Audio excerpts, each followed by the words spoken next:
future for our planet.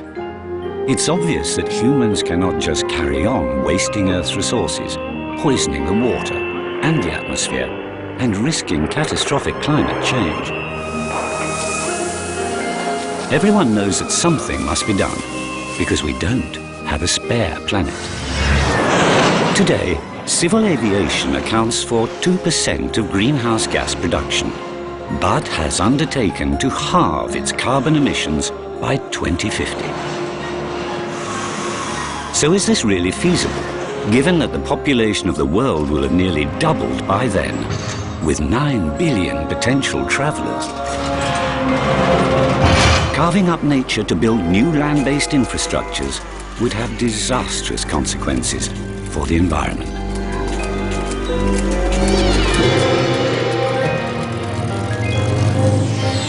Because air transport takes up less ground area and fewer building materials, it's only logical we should use the sky's unlimited space and leave the ground for farming and preserving biodiversity. The ideal situation would be to develop superconductivity and free ourselves from gravity constraints. Then, trains could run on a type of electromagnetic track all around the world.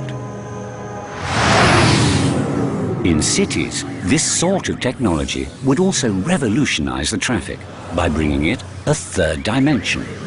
But we're not quite there yet. Whatever happens, tomorrow's aviation industry depends on the solutions it finds to the energy problems. Engineers are already working on more economical aircraft that will use non-petroleum-based fuels, will no longer have to circle above congested airports, and will provide a comfortable, eco-friendly cabin environment. These planes will take many different forms. There are so many possible futures for aviation.